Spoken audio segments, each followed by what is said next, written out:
Oke, aduh, tamu kita kali ini luar biasa nih. Eh, Teman saya, sobat saya ya di berbagai organisasi ya. Ini lengkap banget nih Mas Joko nih. Eh, di PMI aktif ya, terus di partai aktif, terus terakhir saya lihat di pencaksilat ya. Di Kateda Pernafasan Tenaga Inti. Guru besar ya? Guru besar. Waduh, salah besar. satunya lah. Oke pemirsa, sahabat saya Kang Joko Sarjanako. Nun Kang udah datang nih. Ya, siap Kang Heri. Gimana, sehat semua? Alhamdulillah sehat. Masih puasa ya? Insya Allah puasa. Lanjut. Lanjut ya. Aduh. Terus belakangan tuh jadi apa? Ketua Papera ya. Jadi Ketua Papera Kota Bogor. Papera. Di PMI jadi apa di PMI? Di PMI Wakil Ketua PMI Kota Bogor. Bidangnya bidang SDM, Diklat dan usaha. Wow, luar biasa ya. Itu paling sibuk kayaknya ya. Lumayan. Jadi di PMI kita punya lembaga sertifikasi profesi sekarang. Jadi kita membuat yang namanya Bogor Kompeten atau Indonesia Kompeten terkait masalah penanggulangan bencana alam, pertolongan pertama, kemudian terkait masalah profesi donor darah, kemudian terkait masalah evakuasi. Jadi selama ini kan kita bisa lihat. Oh, itu tugas PMI juga ya? Itu tugas PMI karena ketika nanti turun ke bencana seperti kemarin ke Turki, kita PMI kirim. Oh, dari Bogor ada yang kirim nggak? Dari Jakarta. Nah, ya? ketika sampai di sana ditanya punya sertifikat kompetensi apa untuk datang ke bencana. Oh, itu supaya itu PMI yang ngeluarin. Itu PMI karena kebutuhan sih. Iya. Gitu. Bisa ceritain Kang kalau tugas PMI itu apa aja sih di? Yang pertama di PMI itu adalah bagaimana kita melakukan penanggulangan bencana. Kemudian yang kedua, bagaimana kita bisa mempersiapkan ketersediaan darah. Kemudian jadi kalau ada bencana tuh PMI sebagai ini apa? PMI itu yang sebagai tim medis atau tim evakuasi ya. untuk melaksanakan kegiatan-kegiatan kemanusiaan. Selain itu juga kita punya tugas yaitu membentuk yang namanya relawan-relawan muda yang cikal bakalnya nanti menggantikan kita juga. Iya. Gitu. Kemudian juga berikutnya adalah terkait masalah promosi kesehatan. Bogor ini salah satu penghormatan buat PMI kita. Karena kenapa? Kita punya beberapa daerah di Bogor yang menjadi dapat bantuan dari USAID terkait promosi kesehatan. Bogor dapat, apalagi COVID kemarin. Kita dapat yang namanya 3 mobil dari Pak Yusuf Kala. Oh gitu. Karena Pak Wali Kotanya. Berarti Australia. Australia. Jadi satu tadi penanggulangan bencana. Kemudian promosi kesehatan, ketersediaan darah. Kemudian mempersiapkan relawan-relawan. Promosi kesehatan itu gimana Mas? Promosi kesehatan misalnya ada daerah yang terdampak seperti DBD. Kemudian kita kasih yang namanya assessment, bagaimana menanggulangi yang namanya DBD ini. Sosialisasi gitu. Nah, sosialisasi. Itu terutama di tingkat-tingkat kelurahan sih. Kalau di PMI itu dikasih gaji apa Mas? Kalau di PMI kita tidak ada gaji. Oh, nggak ada ya? Tidak ada. Jadi betul-betul kita nggak, maksudnya itu lembaga di bawah Pemda apa gimana? Bukan. Oh, bukan ya. Ya, jadi itu ininya hierarkinya ke atas ya? Hanya dalam hal ini saya melihat adalah di PMI perlu yang namanya turunan Undang-Undang PMI nomor 1 tahun 2028. Supaya apa? Tidak ada lagi yang namanya kita darah ini kekurangan. Kemudian yang kedua, bagaimana masyarakat bisa terlayani secara maksimal. Karena dalam hal ini dengan adanya Undang-Undang PMI itu tahun nomor 1 tahun 2008 itu ada pasalnya, ada pasal yang menyatakan bahwa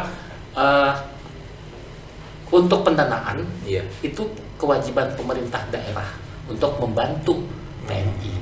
Makanya kita lagi coba menyusun yang namanya naskah akademik terkait masalah Undang-Undang kepalang-merahan menjadi Perda. Naskah akademik. Itu dibantu sama teman-teman dari Universitas Ibnu Khaldun. Gitu. Apa yang bikin Mas Joko mau bergabung di PMI? Nah ini kenapa harus gabung dengan PMI kan? ketika SMP saya punya pilihan. Sorry, itu dipilih apa kita volunteer? Itu dipilih apa volunteer ya? Volunteer. Jadi gini, ada namanya jenjang karir buat saya sih. Dulu saya ada pilihan pramuka atau PMR. Saya ikut PMR deh karena kenapa? Saya cita-cita jadi dokter kan. Iya. Dari PMR ternyata lanjut saya ikut kejuaraan Jumbara daerah tingkat Jawa Barat. Ternyata asik nih. Lanjut sampai SMA.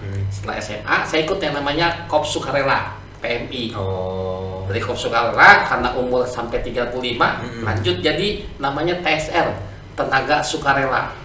Nah, dari situ kemudian ternyata ada yang lebih tinggi lagi dari TSR nih, supaya kita bisa bantu untuk mengambil satu keputusan yang strategis, terutama di bidang relawan. Kemudian dipanggil lah sama Pak Edgar, mau join dengan jadi pengurus. Oke, saya mau, asalkan kita bisa melanjutkan terkait masalah bidang relawan. Akhirnya saya jadi pengurus tuh di periode pertama gitu. Kemudian lanjut periode kedua, tapi tugasnya yang berbeda. Kenapa mau gabung? Karena saya lihat karena saya punya prinsipnya ini gini.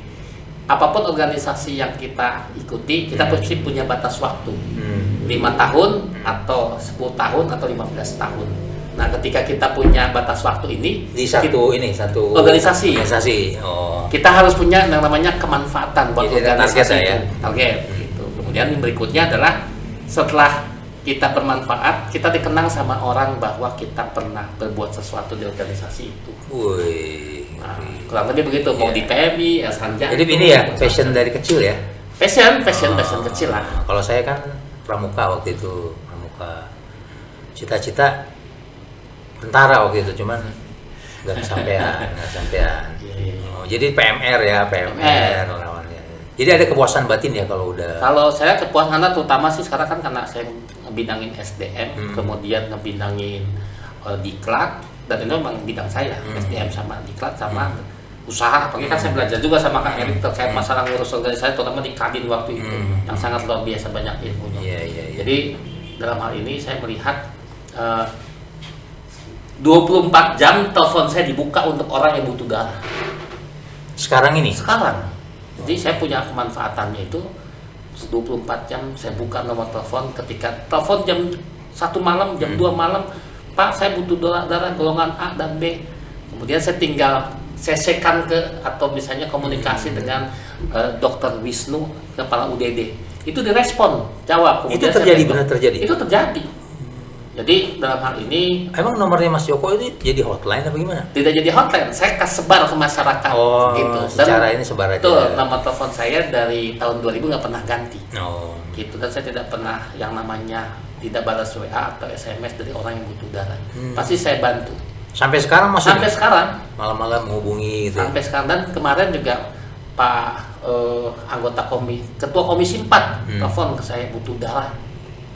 Ada warganya yang butuh darah B+ kan nggak ada gitu. Susah ya? Susah. Akhirnya gimana caranya ya? Akhirnya saya coba menghubungi yang namanya komunitas-komunitas pendonor.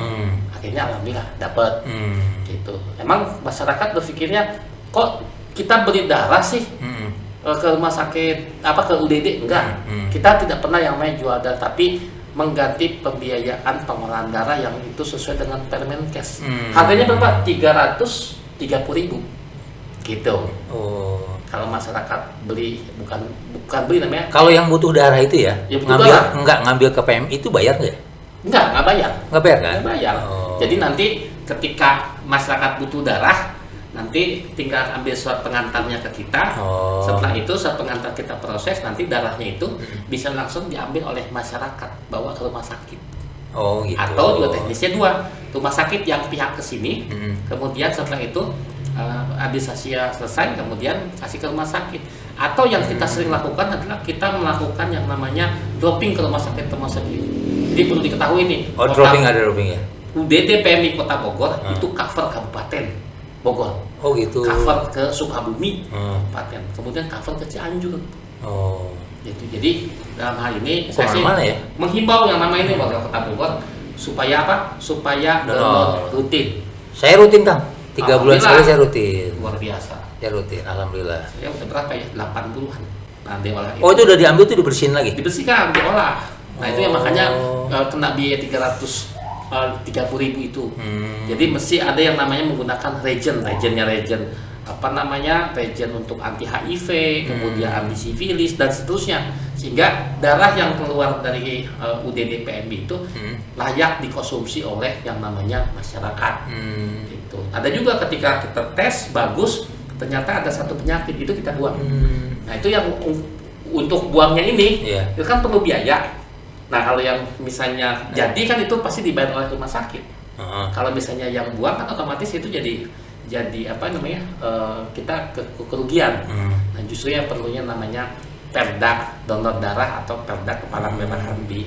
Jadi setiap darah yang diambil dari masyarakat itu belum tentu bisa langsung dipakai ya? Bisa, belum. Harus diolah dulu. Diolah dulu. Makanya kan kita minta kalau misalnya yang kemarin B+ nggak ada, carikan donor darah pengganti. Gitu. Jadi diambil, nunggu proses, kurang lebih sekitar 5 jam gitu. Setelah proses nanti kita kasih paginya. Oh gitu. Gitu. Nah kalau untuk itu biayanya itu dari mana untuk biaya? Biayanya. Yang itunya. Ngolah darahnya itu. Ngolah darahnya. Nah itu biaya untuk ngolah darahnya itu apa namanya, secara mandiri PMI ada itu ya. Biaya dari rumah sakit itu. Oh itu ya. Jadi PMI tidak pernah menjual darah, tapi PMI meminta kepada rumah sakit untuk mengganti biaya pengolahan darah. Makanya kalau misalnya ada perda ini, itu bisa yang namanya mungkin masyarakat bisa nggak bisa bayar terkait masalah darah karena sudah di-cover oleh pemerintah Kota Bogor. Nah ini kan kalau kita di tempat lain ada nggak perda yang udah? Ada, Sumedang. Oh udah ada. Ada Sumedang, gitu. Jadi kalau udah ada perda itu berarti ada APBD-nya ya. Nah, intinya itu. Ada kepastian bahwa APBD bisa bantu kegiatan PMI. Sebenarnya sekarang kita dapat hibah, tapi kan hibah kan fluktuatif ya. Tergantung pendapatan daerah. Ketika Covid kemarin kan, wah itu luar biasa itu. Luar biasa itu. Pendonornya sedikit, ya kita mesti gaji yang namanya karyawan. Kemudian hibahnya juga dipotong gitu ya. Tapi kita kan yang namanya kita apalagi saya bisnis kan, bagaimana supaya ini bisa ke cover. Jadi kan kita kerjasama dengan pihak ketiga. Oh gitu ya. Kang saya pernah lihat Kang apa Mas yang manggilnya ya? Ya Mas boleh kan?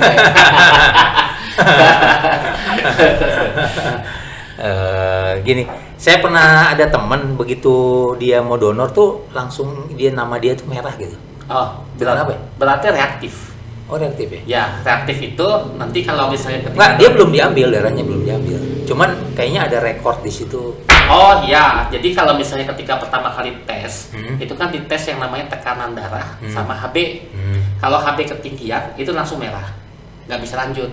Jadi disarankan untuk istirahat, kemudian juga tidak makan daging atau ngopi di 2 jam sebelum donor, kemudian minum air putih yang banyak. Jadi kita kasih asesmen besoknya untuk datang kembali. Oh gitu ya. Tapi kalau yang reaktif sudah diambil kemudian dites reaktif, biasanya kita akan panggil si pendonornya, kemudian kita kasih asesmen, gitu asesmen untuk dirujuk ke rumah sakit untuk konseling lebih lanjut. Diperiksa ya. Diperiksa. Terus ini tiap hari ini harus ke PMI? Saya on call 24 jam. Jadi tidak perlu datang ke PMI tiap hari, tapi saya piket tiap hari Selasa. Piket di PMI? Ya, piket Selasa dari pagi sampai siang atau sore. Tapi di hari tertentu tentatif ketika kemarin ada kita bencana longsor, kemudian yang di mana? Kemarin di Empang kan? Sama di Empang. Nah itu on call. Jadi pengurus coba langsung berkoordinasi dengan teman-teman pengurus yang lain untuk melakukan yang namanya siaga bencana. Gitu. Waduh luar biasa ya. Dan Kota Bogor 3 tahun berturut-turut Forpis-nya, PMR-nya sebagai ketua di Jawa Barat. Apa tuh maksudnya? Jadi ada forum komunikasi Palang Merah Remaja. Nah itu Kota Bogor yang pegang 3 kali berturut-turut. Juara gitu? Bukan dipilih kan ya. Nah dari pemilihan dari kota-kota yang lain, Kota Bogor selalu terpilih. Terbaik lah ya. Terbaik. PMR-nya itu? PMR-nya. PMR yang ada di sekolah-sekolah itu kan? Iya. Tingkat apa tuh? SMP, SMA? Ada SD, SMP, SMA. Tingkatannya Mula, Madya, Wira. Oh SD ada sekarang PMR? Ada SD. Hanya kita punya tugas nih. SD itu kurang lebih hanya ada 7 di PMR di sekolah ya. Nah, tugasnya mungkin tahun ini kita akan buka PMR di SD terutama. Gitu. Tapi emang bagus deh kegiatan-kegiatan itu ya. Bagus dibandingkan kita tawuran ya. Iya, lebih iya. baik masuk PMR. Yang mau jadi dokter disalurkan melalui PMR. Iya benar. Dan animonya sekarang gimana Kang di animo sejak COVID ya, itu memang sedikit ada penurunannya. Itu semua pasti organisasi ada penurunan. Tapi setelah COVID dicabut ini agak lumayan ya. Terutama sih sebenarnya kebutuhan kita, bagaimana ketika terjadi kecelakaan atau bencana, para anggota PMR itu sebagai relawan muda itu bisa membantu. Terutama di pertolongan pertama ya. Iya. Kenapa pertolongan pertama di Indonesia banyak orang meninggal ketika terjadi kecelakaan? Karena tidak paham dan tidak tahu terkait masalah pertolongannya. Sehingga terjadi yang namanya pertolongan pertama pada kecelakaan menjadi kesalahan pertama pada pertolongan. Oh gitu ya. Coba lihat kan. Kesalahan pertama pada pertolongan ya. Gitu ya. Juga tuh ya. Ada. Kemudian setelah itu langsung diangkut. Padahal kan kita cek dulu korbannya, cek pernapasannya, perdarahannya dicek, dihentikan pernapasan. Kan kalau di luar negeri kan bisa kita lihat ketika ada tabrakan, kita yang tidak punya sertifikat terkait untuk menolong, kita hanya meringankan saja rasa sakit dan ngajak ngobrol supaya tidak pingsan. Gitu. Tapi kalau ini kan tabrakan masuk angkut ke mobil bawa ke rumah sakit, banyaknya meninggal di perjalanan karena kekurangan darah terlalu banyak. Kemudian pada waktu ngangkat salah kena trakturnya di kepala, henti napas. Nah itu yang terjadi. Oh jadi PMI itu punya kayak rescue team gitu ya? Ada. Jadi kalau ada bencana tuh langsung mereka berangkat sama BPBD langsung satu paket ya? Betul. Damkar, BPBD, PMI berangkat. Betul. Udah gitu belum sekarang di Bogor? Sudah. Udah gitu ya? Iya, kerjasama dengan BPBD luar biasa. Sama Damkar luar biasa. Gitu. Ya kalau di luar kan itu satu paket tuh. Damkar, BPBD, Red Cross tuh kan. Satu langsung datang gitu. Di pemerintahan sekarang nih Pak Jokowi saya lihat lebih tersusun atau terstruktur ya. Jadi tingkat kerjasamanya itu bagus lah. Itu dibanding sebelumnya. Dulu ada masing-masing punya ekosentris. Kalau sekarang enggak. Ya. Jadi kita semua di bawah kendalinya itu adalah di BPBD kalau di tingkat daerah ya. Itu tapi pada pelaksanaan kita saling berkolaborasi. Oh jadi sering koordinasi ya sama BPBD? Oh iya, sering koordinasi. Kita ada grup di WA terkait masalah promkes, promosi kesehatan sama terkait bencana. Apa Kang suka dukanya apa di PMI? Kalau suka dukanya memang kita tidak digaji kan, gitu. Jadi benar-benar sukarela ya kita kerja. Iya. Jadi kalau misalnya sukanya itu kita bisa mengaplikasikan 7 prinsip palang merah, terutama adalah kesemestaan. Kita tidak menolong itu tidak ada batas. Sering nggak kayak kekurangan stok darah kayak gitu? Kalau stok darah sih sebenarnya kan itu kalau Kota Bogor ya harusnya yang normal sih sekitar 5.000-an lah. 5.000 ya. Sekarang 2% dari jumlah penduduk mestinya. Tapi jumlah penduduk yang bisa donor di atas 17 sampai 65 tahun. Nah, dalam hal ini Kota Bogor sih masih angka di 2.500, 2.000, 3.000 lah. Stoknya segitu terus ada terus. Gitu. Itu bisa bertahan berapa lama sih Kang kalau darah? Bertahan lamanya itu untuk darah itu bisa seminggu. Gitu. Kalau udah seminggu nggak dipakai nggak bisa dipakai? Bisa dibuang sih. Oh, tapi dibuang? Karena sih kita darah kan kekurangannya. Jadi selalu dari daerah mana-mana sih yang minta ya? Jakarta, gitu. Tangerang kali gitu minta kali. Kalau Jakarta Tangerang enggak sih. Cuman ini aja Kabupaten Bogor, Cianjur sama Kabupaten. Tapi di kabupaten kan ada PMI juga kan? Ada. Makanya kita punya program yang namanya di hubungan kelembagaan namanya donor darah goes to school. Oh itu. Donor darah goes to kampus. Umur berapa sih boleh ikut donor? 17. Ya. Kemudian donor darah goes to kelurahan. Nah ini yang kira-kira bisa disom. Malah ada program di PMI donor darah itu setiap donor kemudian 50 donor pertama itu dapat yang namanya minyak. Minyak goreng. Gitu. 50 pendonor pertama. Sekarang ada nih. Kemarin ada programnya sih. Gitu. Ini periode kedua nih. Saya periode kedua. Jadi saya punya harapan adalah PMI bisa membantu terkait masalah kompetensi terutama di bidang kemanusiaan.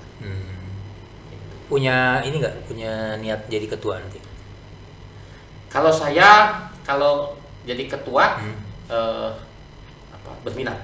Berminat kan? Berminat karena supaya bisa menambah sesuatu yang lebih besar lagi ya. Iya, Tapi mudah-mudahan. kan tergantung dari teman-teman kan. Iya. Teman-teman gitu. Kalau misalnya ada yang lebih baik juga tidak apa-apa. Yang Iya, penting iya. saya masih bisa berkiprah di PMI. Terlepas mau jadi pengurus atau tidak jadi pengurus, tetap yang namanya rasa sisi kemanusiaan itu pasti ada. Wah, luar biasa ya Mas Joko ini, pengusaha iya, terus relawan lah boleh dibilang ya, relawan ya, iya. Terus akademisi lagi, dosen Ya. calon dokter nih pemirsa. Sama doakan.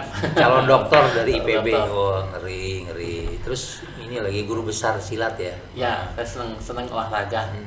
Olahraga yang namanya kateda pernafasan tenaga inti. Itu sama. Iya. Dari SMP. SMP ya. Iya. Kenapa orang dipukul, orang tua 65 dipukul? Itu saya pertama kali ngelihat kok bisa ya buat pukul gitu. Kita yang masih muda Ikut bela diri dari SMP. SMP kelas 2 baru tuh sama PM-nya. Gitu ada dua. Apa bela dirinya apa namanya? Kateda pernafasan tenaga inti. Itu kelebihannya itu. Itu saya baca artikel itu, guru besar apa tuh? Ceritanya gimana tuh? Nah, ini dia nih guru besar. Ini luar biasa ini. Oh, itu jadi dari SMP tuh terus latihan terus. Terus dari sabuk putih, kuning, hijau, biru itunya, kemudian coklat strip masuk ke sabuk hitam. Nah, sabuk hitam itu asisten. Dan itu ujiannya luar biasa. Jadi diuji berdasarkan di atas rata-rata minimal ketahanan manusia. Gitu. Jadi ujiannya dicerak leher, dipukulin sama orang banyak, tetapi tidak ada yang boleh cedera. Nah, bedanya dengan bela diri lain, mereka dipukulin kuat karena terbiasa. Kalau kita enggak, karena nafas. Ya, Tuhan kasih nafas sama kita, ternyata banyak manfaatnya. Itu benar-benar ini aja, Kang. Maksudnya mengatur pernapasan aja. Nafas. Nggak ada istilahnya Isi gitu. Nggak ada. Oh, nggak ada ya. Nggak ada yang Nggak ada, gitu nggak ada ya. Enggak.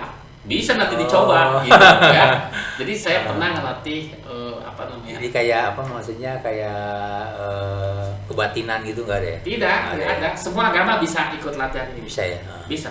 Terutama yang paling saya senang itu adalah bisa membantu menyembuhkan orang. Oh iya.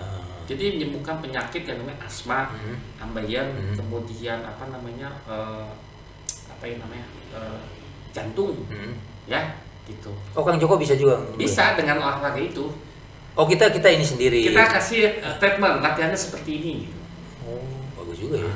Dan yang paling serunya lagi adalah kita bisa mendapatkan prestasi japres. Oh, itu bisa dipakai? Bisa pakai silat gitu. Tapi japresnya itu yang tingkat kota, kabupaten, atau provinsi atau Indonesia. Kan saya pernah jadi ikut namanya pertandingan antar mahasiswa tingkat Jabar. Kateda itu jadi anggota IPSI ya? IPSI. Ya, ada kejuaraan internalnya. Ada. Kita sudah lakukan Kateda Cup ke-8 ya. 8 di Bogor. Jadi kalau juara di Kateda dapat sertifikat bisa dijadiin japres. Japres. Oh, ya, itu Tinggal informasi legalisasi. juga tuh. Jadi tiap tahun dari Kateda bisa masukin japres ke SMP atau ke SMA. Banyak nggak sekarang di Bogor?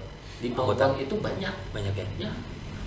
Kita latihannya di Dinkes, kemudian di Sempur. Dinkes Jalan. Kemudian di Sempur, di Gor, Oh. kemudian di pesantren Darul Mutazam, kemudian ada di Kampung Jampang. Kampung Silat. Saya di Kampung Jampang sebagai Dewan Pendekar. Jadi Kang Joko sekarang black belt dong ya? Saya bukan black belt lagi, jadi udah master. Udah master. Dari chief kemudian jadi master.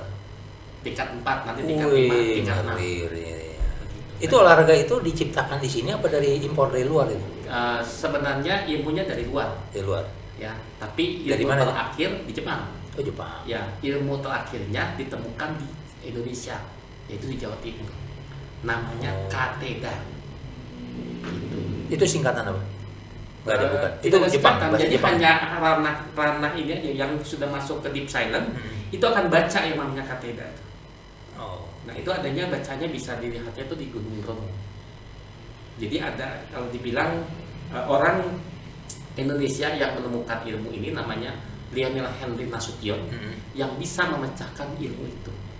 dengan yang namanya ilmu deep silent atau kesunyian mendalam. Oh dia penemunya, dia penemunya. Dia penemunya. Oh. Gurunya sendiri nggak bisa nemuin. Nah, manfaatnya itu adalah sebenarnya banyak sekali. Gitu. Terutama emang nggak di luar nalar ya, tapi saya tidak mempelajari itu. Kayak orang sekarang udah jadi guru besar, berarti profesornya di Kateda ya? Iya, asisten. Oh. Jadi asisten profesor lah, karena untuk di Kota Bogor.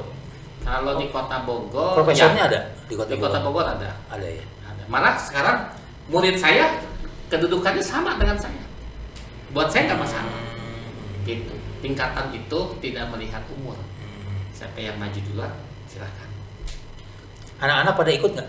Anak-anak ikut. Semua. Anak saya bisa lolos ke Taruna Nusantara dari salah satunya Kateda. Oh di Japresnya itu. Japresnya. Oh ke situ. Iya. Jadi kalau sekolah militer atau semi militer itu sangat dibutuhkan, terutama untuk fisik ya. Karena kita belajar sit up, pull up, sit up, lari angkat 8, kemudian bisa lari 12 keliling sempur. Itu yang melakukan. Oh. Jadi diturunkan ke anak ya itu ya. Turunkan ke anak. Semua anak saya ikut Kateda. Ikut ya? Ikut Kateda. Karena saya lihat kakaknya berhasil ya. Karena lolos ini, ya sekarang adik-adiknya ikut. Maksudnya itu berhasilnya karena dia sudah biasa terlatih fisik. Jadi begitu dites dia no problem lah ya. Jadi kan pada waktu pantoher itu kan dites kan ya. Bisa apa? Bisa bela diri. Apa kan Kateda tampuk udah dipukulin. Dipukulin? Iya. Pukulin 5 orang itu sama yang ngetesnya. Kalau Kang Joko sendiri pernah punya pengalaman dikeroyok orang nggak? Oh itu mah bukan pernah lagi. Jadi saya berkelahi di Kateda ada logis. Enggak, ini bukannya lagi latihan, bukan? Iya. Oh pernah? Pernah. Gitu. Terutama waktu zaman SMA ya. Jadi saya pulang tuh kemudian dikeroyok sama anak-anak STM ya. Yang bawa serang. Yang penting saya jangan pakai celurit aja atau senjata tajam. Iya. Ya. Itu belum musim lah dulu. Ada. Belum musim celurit dulu. Bukan celurit, apa namanya?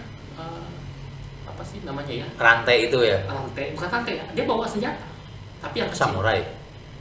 Samurai sih, saya belum pernah, tapi itu kayak semacam yang kecil itu, yang gini. Saya udah ditodong begini kan di stasiun. Gitu. Ya kan, wah ini gimana nih? Ya, kalau saya logis ya, dia minta uang ya, saya kasih. Kasih aja, karena kan saya nggak mau mati konyol kan, kalau banyak kan. Tapi kalau ngelihat, wah ini bisa nih, ya akhirnya berkelahi gitu. Akhirnya berkelahi, ya kita menang kan. Di pasar?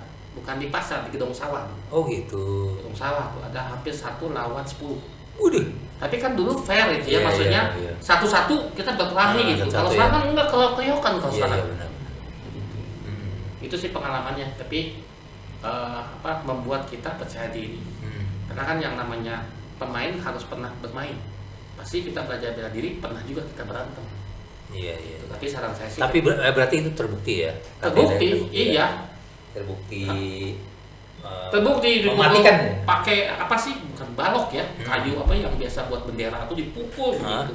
Udah jatuh. Kita tahan napas aja ya. Kita tahan napas aja, yang penting kita siap aja. Itu yang penting kita berkelahi jangan sampai nggak sadar. Karena kalau nggak sadar kita takutnya bunuh orang kan. Itu. Oh gitu ya, bisa mati. Iya. Kita pasti kalau misalnya di Kateda itu adalah siapapun di depan musuh kita bunuh. Itu ajarannya ya. Gitu. Tapi saya nggak mau seperti itu, makanya dengan adanya latihan pernapasan ini kita dibuat kita tuh berkelahi dalam posisi sadar. Gitu. Ada beberapa aliran Kateda emang masih meneruskan itu.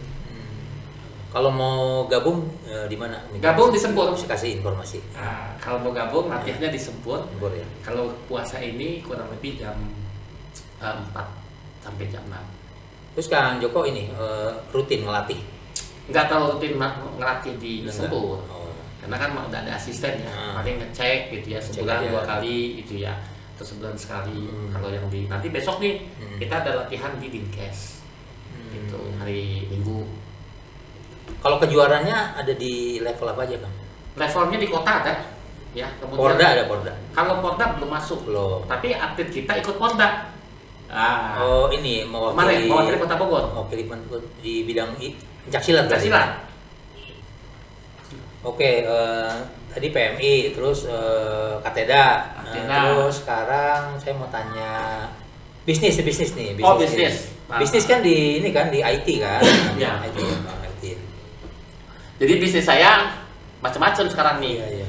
Bisnis security system, bisnis elektronik, bisnis komputer, IT ya. Kemudian bisnis pelatihan. Iya, iya. Kemudian bisnis SDM. Ya, jadi Oh iya, jadi coaching juga ya. di coaching. Ya, jadi saya jadi asesor dari BNSP, kemudian trainer dari BLK. Oh, BLK. Balai Latihan Kerja. Iya, iya. Gitu. Tapi kalau bisnis ya saya banyaknya di security system. Gitu. Jadi Cari duitnya di situ lah ya. cari duitnya ya di situ sama jadi dosen lah. Di dosen. Dosen. Iya, iya. Bisnis tapi tetap terus nih. Bisnis lancar. Lancar. Saya setuju sekali kalau misalnya bisnis gitu ya, saya senang sekali kalau COVID. Karena kalau COVID itu omset saya sampai naik 400%. Karena kenapa? Naik 400%. Ketika mau tutup, Oh, saya kan karena itu iya. karena ada pakai laptop ya. Iya, laptop itu luar biasa saya. 40% lah. Laku ya. Ya luar biasa. Jadi saya bisa sold out lah. Banyak sekali pada waktu COVID itu. Oh. Dan saya punya value added yaitu on-site service, kunjungan service ke masyarakat. Masyarakat ya. Iya. Nah, CCTV masjid itu saya nggak dapat untung, jadi jual modal. Nah itu salah satunya. Oh, itu inilah ya. Salah satu charity lah. Charity. Yang penting beli barangnya itu ke saya, kemudian beli sesuai harga modal saja buat masjid. Jadi core bisnis IT lah ya. Kalau bisnis IT sama pelatihan sekarang. Pelatihan ya. Sama pelatihan. Ada pelatihan apa kan sekarang yang pelatihan berbasis kompetensi. Nah, kenapa harus pelatihan? Saya melihat saya keliling Indonesia ini kan sebagai asesor. Kemudian saya sebagai pendamping sekolah pusat keunggulan yang kurikulum sekolah merdeka itu. Sekolah pusat keunggulan. Keunggulan. Nah, saya melihat ada yang namanya anak-anak SMK, anak-anak kuliah. Mereka punya yang namanya kompetensi. Punya yang namanya keahlian, kemudian pengetahuan dan etika kerja. Tapi mereka nggak bisa yang namanya ngomong, bicara. Oh, public speaking. Public speaking. Ya, Kemudian itu penting ya. mereka tidak punya networking. Ketika ditanya, ketika mau jadi apa? Saya pengen kerja. Kalau kita kerja, karena saya dari background di usaha, kalau misalnya mau kerja, pengusahanya nggak dibangun, ini nggak matching. Sampai terjadi kan kita bisa lihat pengangguran terbesar di Indonesia ada dari SMK. Lulusan SMK? SMK, vokasi berdasarkan datanya. Nah, bagaimana sekarang merubah mindset dengan kurikulum merdeka yang dari Pak Nadiem? Saya lihat kalau mau setelah lulus bisa bekerja, bisa jadi pengusaha, bisa kuliah. Nah, sekarang kalau misalnya mau kerja, banyakin kompetensi. Kalau mau usaha, banyakin networking. Kompetensi itu kan berarti keahlian kan? Keahlian. Kalau mau lulus, setelah itu SMK mau kuliah, minimal adalah batas rata-rata beasiswa yang diterima oleh satu perguruan. Sekarang kita surplus yang namanya SMK atau sekolah vokasi, tapi nggak diciptakan pengusahanya. Nah, gimana cara menciptakan pengusahanya? Nah, dibukalah yang namanya pengusaha-pengusaha muda. Nah, itu yang saya deal ke SMK-SMK. Itu berbasis kompetensi. Kompetensinya apa aja yang dilatih?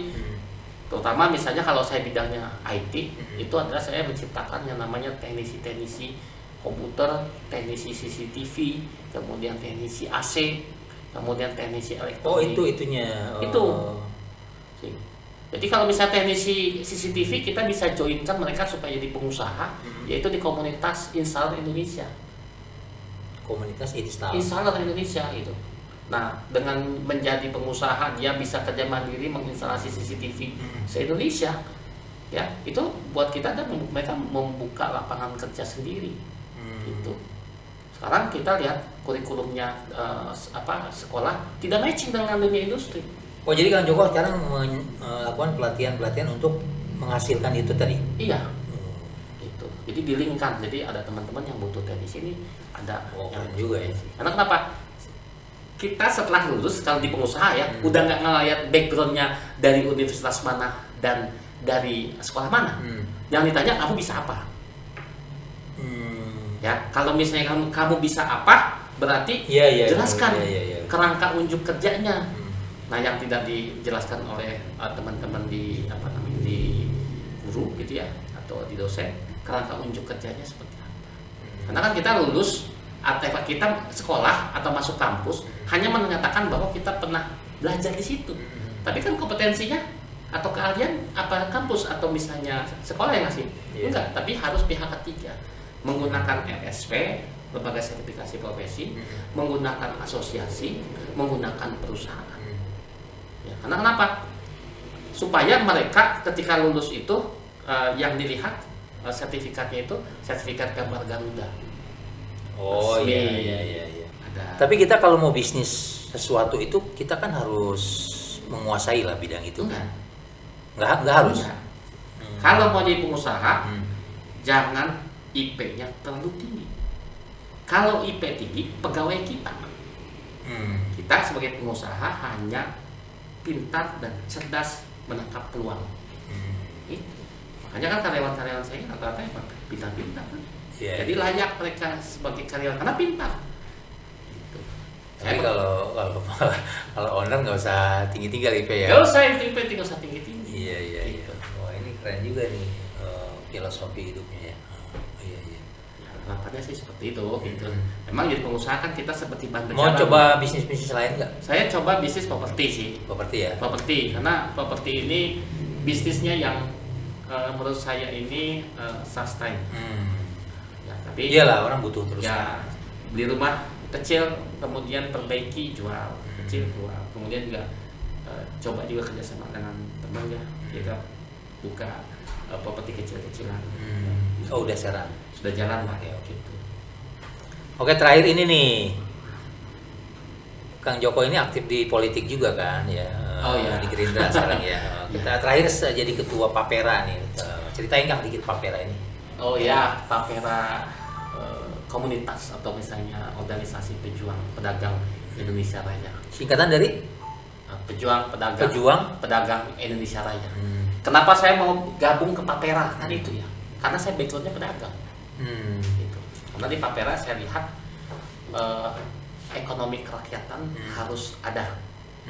Ya, kemudian saya setuju dengan Pak Presiden, ya Pak Jokowi. Saya lihat ada chemistry dengan Pak Prabowo. Bagaimana program-programnya Pak Jokowi itu bisa di ekonomi kerakyatan terutama ya, bisa dilanjutkan oleh Pak Prabowo. Saya melihat tertarik kepada Papera ini. Goal besarnya adalah bagaimana supaya ekonomi yang ada di daerah ini tidak dibawa keluar. Kita bayar APBD dengan pajaknya ini, kemudian dibawa keluar ke melalui yang namanya modern market.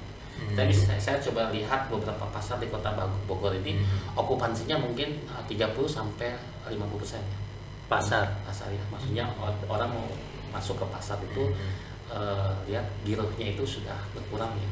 Mungkin 5 atau 10 tahun lagi PD pasar mungkin bisa tutup kalau misalnya kondisinya seperti ini. Jadi mau tidak mau adalah bagaimana tagline-nya ya, tagline Papera, belanja ke tetangga sebelah dan belanja ke pasar tradisional. Misi utamanya apa sih Papera itu? Misi utamanya itu adalah mensejahterakan pedagang kecil. Mensejahterakan pedagang kecil dengan cara mengkampanyekan gitu ya untuk belanja itu tadi. Iya. Belanja ke tetangga, belanja ke pasar. Pasar gitu. Karena kan program saya. Oh ini bisa ini Mang Mujakir berarti Mas. Oh, iya. Iya kan? Jadi di pedagang juga survei nih. Setelah survei pedagang apa sih kekurangannya gitu. Itu satu, daya beli. Daya beli itu berkurang. Kemudian yang kedua, ketersediaan stok ya. Kalau saya sih setuju Kang kampanye itu. Tapi kayaknya orang kan sekarang senengnya belanja ke ini ya, ber-AC gitu. Terus yang tapi kalau misalnya kita punya apa yang akan diinikan? Yang kita dorong itu ya pasti dengan aturan kan. Aturan otomatis dengan perda kan. Masa jadi tidak semua barang ada di itu ada di modern market lah. Gitu ya. Kan modern market bisa jual apapun. Jadi perjuangannya itu. Nah, tegesinya dengan perda pembatasan yang namanya pendirian modern market, kemudian adalah dengan peraturan tersebut bisa dilihat kan kayak Padang. Padang masa mana ada modern market? Mana kalau buatnya misalnya gin mart boleh. ya kan? Kemudian Jokoma gitu kan, atau siapapun, saya di Padang kan. Nah ini saya lihat Padang nggak ada sama sekali. Nggak ada. Ekonomi itu kan tergantung political will, makanya saya masuk politik itu perjuangannya bagaimana menggolkan perda-perda yang kira-kira berpihak kepada masyarakat kecil. Gitu. Itu Pak Pera akan berusaha bagaimana supaya namanya anak pedagang itu bisa sejahtera, karena tagline-nya itu adalah berkah, maju, sejahtera. Berkah, maju, sejahtera. Iya, jadi berkah dulu nih usahanya, baru setelah itu bisa maju. Ketika maju pasti sering berinteraksi dengan pedagang pasar misalnya. Dengan pedagang ya berinteraksi dengan pasar Gunung Batu, kemudian dengan para pedagang warung, asongan. Itu Pak Pera itu sayap apa-apanya Gerindra sih? Itu sayapnya partai. Sayap partai kan. Kita baru baru kurang lebih hampir setengah tahun ini lah. Ya, tapi dari sayap partai Gerindra yang lain kita trending nomor 1. Itu survei. Nah ini membuktikan bahwa ternyata Pak Pera Indonesia itu sudah bergerak. Oke kan, dengan pedagang. Iya. Keren. Cukup berguna buat mereka. Kang Joko tuh lahir di Bogor kan ya? Saya Bogor kan. Bogor ya, asli Bogor ya? Asli Bogor. Bapak Surabaya, Ibu Bogor. Iya. Apa terakhir nih, mungkin ada pesan-pesan buat ya generasi muda lah, atau mungkin para wirausaha muda ya, supaya bisa seperti sesukses Kang Joko ini gimana? Ya. Jadi saya pesan sama generasi muda itu adalah kita harus merubah mindset. Itu yang pertama. Kemudian dari mindset itu kita harus bisa fokus dengan tujuan kita. Fokus tujuan kita. Merubah mindset itu mindset yang mana? Mindset kita, jadi yang tadinya tidak optimis jadi optimis. Yang tadinya negatif kemudian positif. Jadi selalu positif thinking saja kepada siapapun. Itu. Yang tadi saya bilang, satu, fokus hebat. Apapun pekerjaannya, apapun usahanya, satu, fokus hebat. Setelah itu satu itu berhasil, kita bisa berpindah ke fokus satu hebat yang lain. Gitu. Dan untuk para pengusaha, jangan taruh yang namanya penting. Buah dalam satu keranjang. Karena kenapa? Ketika buah yang satunya ini habis, kita masih punya buah yang lain. Itu antisipasi. Karena buat saya jadi pengusaha itu merupakan satu keberkahan sendiri. Karena kita menjadi komunitas tangan di atas. Kemudian kita didoakan oleh karyawan. Kemudian kita pernah berbuat baik kepada semua orang. Intinya adalah banyak sedekah, minta doa sama orang tua, kemudian berbuat jujur kepada siapapun dan berbuat kebaikan apapun. Hidup itu hanya amal dan ibadah. Mati, lahir, nikah itu udah pasti. Jadi apapun yang kita lakukan adalah amal ibadah saja. Iya. Rezeki sudah diatur, rezeki sudah ada takarannya, tidak mungkin tertukar. Jadi berbuat baiklah kepada semua orang. Itu. Iya. Oke Kang Joko, nuhun pisan waktunya ya, sangat mencerahkan nih ya. Filosofi hidup terus prinsip-prinsipnya ya. Memang kalau atlet mah lain sih ya. Kalau atlet tuh kalau saya lihat itu memang jiwa ya sportivitas ya kelihatan, dan itu tercermin dalam setiap perilaku kehidupan gitu. Kalau atlet ya, keren lah pokoknya. Oke Kang Nun ya, siap. Sukses selalu Kang. Namun Ya. Sami-sami Kang. Berkah, saya banyak belajar dari Kang Erik. Luar biasa. Thank you. Ya, Oke guys, thank you.